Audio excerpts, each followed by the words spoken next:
வணக்கம்.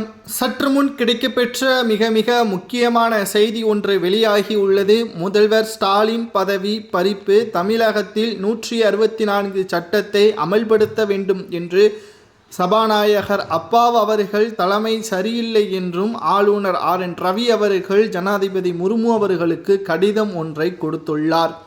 தமிழகத்தில் ஒட்டுமொத்தமாக ஒரு வருடத்திற்கு 100 நாட்கள் மேலாக சட்டப்பேரவை கூட வேண்டும். ஆனால் கடந்த ஆண்டு மட்டும் கிட்டத்தட்ட 18 நாட்கள், அதில் அவசர கூட்டம் 4 நாட்களை தவிர மீதி கணக்கெடுத்து பார்க்குமேயானால் மொத்தம் 14 நாட்கள் மட்டும்தான் சட்டப்பேரவை கூட்டம் நடைபெற்றுள்ளது என்றும் தற்பொழுது தகவல்கள் வெளியாகியுள்ளது. தமிழகத்தில் பல்வேறு கேள்விகள் கேட்க வேண்டும் என்றால் அதற்கு ஒரே தீர்வு சட்டமன்றம்தான். ஆனால் திமுகவின் அராஜகத்தை அங்கு கட்டுப்பாட்டிற்குள் கொண்டு வர வேண்டும் என்றால் திமுகவிற்கு எதிராக எதிர்க்கட்சிகள் கேள்வி கேட்க வேண்டும். அதற்கு நாட்களை கூடுதலாக வைக்க வேண்டும்.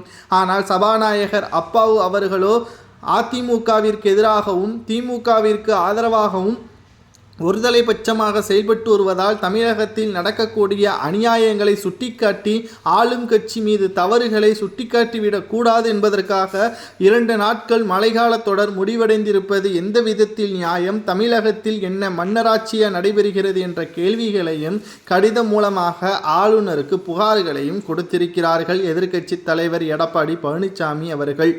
இந்த ஒரு சூழலில்தான் எடப்பாடி பழனிசாமி அவர்கள் பல்வேறு விவாதங்களையும் கிளப்பியுள்ளார். காரணம், தமிழகத்தில் கடந்த 3 ஆண்டுகள் திமுக ஆட்சியில் சொன்னதை நிறைவேற்றிவிட்டார்களா? எங்களது ஆட்சியில் கொண்டுவரப்பட்ட திட்டங்கள் கடைசி நேரத்தில் முடிவடையக்கூடிய நேரத்தில் திமுக ஆட்சியை கைப்பற்றியது. அப்பொழுது அவர்கள் திறப்பு விழாவை வைத்து அவர்களது பெயரை சூட்டுவது சரியானதா? மேலும் இதில் எங்களது பங்குதான் 95% இருக்கிறது. திறப்பு விழாவை நடத்தி அவர்கள் முழு பெயரை பெற்றுவிட்டாலும் சரி, அது நல்லதுதான். இருந்தாலும் அவர்கள் சொன்ன 420 வாக்குறுதிகள் என்ன ஆனது? அதில் எத்தனை வாக்குறுதிகள் தான் நிறைவேற்றப்பட்டுள்ளது?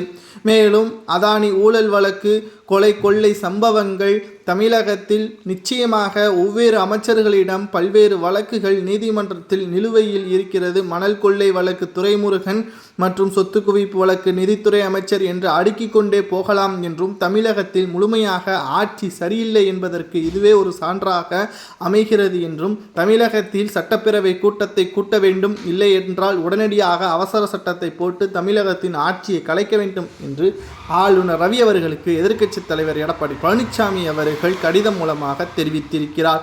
இதனால் பரபரப்பு ஏற்பட்டுள்ளது. முதல்வர் ஸ்டாலின் அவர்களது பதவி பறிக்கப்படலாமா என்பதை உங்களது கருத்துக்களை கமெண்ட் வாயிலாக கூறுங்கள். நன்றி, வணக்கம்.